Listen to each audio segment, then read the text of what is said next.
Jessica was a worrier. She worried morning, noon, and night. She worried about her spelling homework, and learning new steps in ballet class, and remembering to fill her dog's water dish, and waking up in time for school. But one Monday morning in October, Jessica's teacher gave her something new to worry about. "It's Fire Prevention Week," explained Mr. Martin. "So for the next few days, we're going to talk about fire safety." "Uh-oh," groaned Jessica. "And this Friday," Mr. Martin continued, "we've been asked to share what we've learned with the entire school." "Oh no," moaned Jessica. "Let's begin with smoke alarms," said Mr. Martin. "Your home should have them on every floor. Automatic fire sprinklers are a good idea too." Smoke alarms? Sprinklers? Jessica had never seen either in her house. "Your family should also have escape plans in case of a fire," said Mr. Martin, "and fire drills so everyone knows what to do." Jessica chewed her pencil in half. Escape plans? Now she was really worried. That night, Jessica announced, "There's a big problem in this house. We have no smoke alarms and no sprinkler system. We don't even have an escape plan. If there was a fire, we would be in trouble." Her mother puckered her forehead.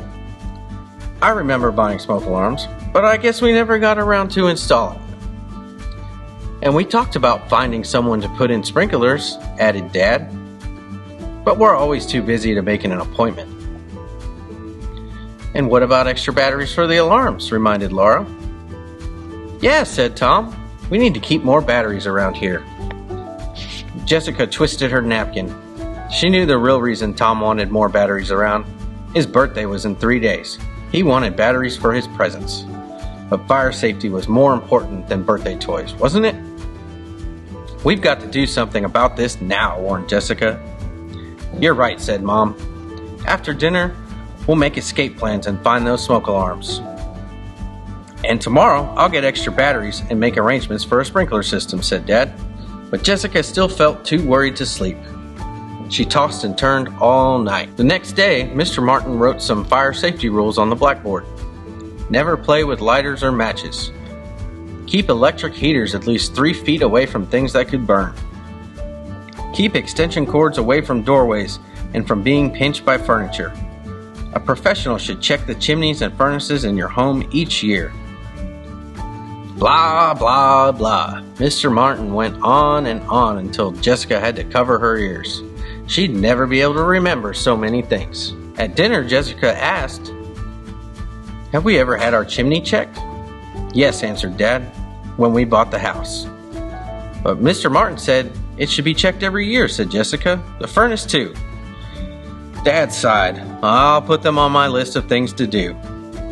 But that didn't stop Jessica from worrying.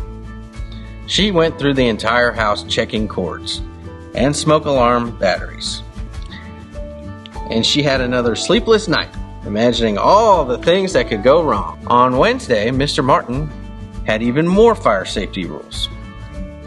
Heat makes smoke rise, so if you're in a fire, you must crawl under the smoke where the air is cleaner. And when you reach the door, touch it. If it feels cool, it's safe to open. Jessica tugged at a barrette. "What if the door felt warm? What should I do then?" "If the door's warm," continued Mr. Martin, "don't open it. Find a window and call for help. Then wait for a firefighter to come and tell you what to do. And there's one more very important thing you need to know," said Mr. Martin. "If your clothes catch fire, stop what you're doing, drop to the ground, and roll over and over until you smother the flames." Catch fire? Jessica had never been so worried in her life. "Stop, drop, and roll," repeated Mr. Martin. "Let's all say it 3 times. Stop, drop, and roll. Stop, drop, and roll. Stop, drop, and roll," chanted the class. All except Jessica. Her worries had twisted her tongue into a big knot. When Jessica got home, she made her family have a fire drill. Then she rechecked all the electrical cords, tested all the batteries and all the smoke alarms, and made double sure that there were no matches lying around. Afterward, Jessica felt a little better, but she still couldn't get Mr. Martin's words from class right. Stop, slop, and troll. Mop, pop, and bowl. The harder Jessica tried, the worse she did. But she went to sleep feeling a little better. At least she knew what to do if there was a fire during the night.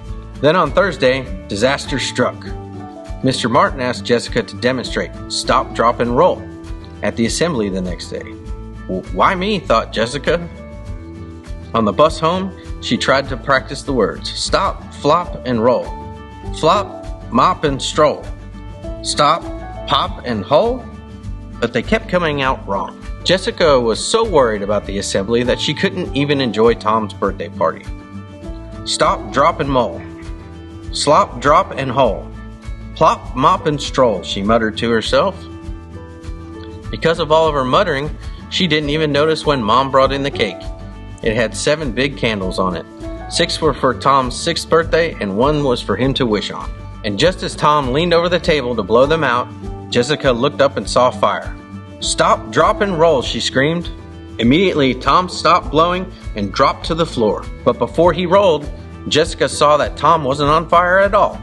Jessica's worries had just gotten the best of her. She was so embarrassed. False alarm, said Dad. Phew, said Mom. You gave me quite a scare. I'm sorry, said Jessica, but I thought... You thought quickly, interrupted Dad. That's good, because it's better to be safe than sorry. Besides, added Laura, you finally said it right. And that was the truth. Jessica had said the words right. And now that she had, she was confident she'd never forget any of the fire safety rules that she had learned that week. And you know what? She never did. Stop, drop, and roll. The end.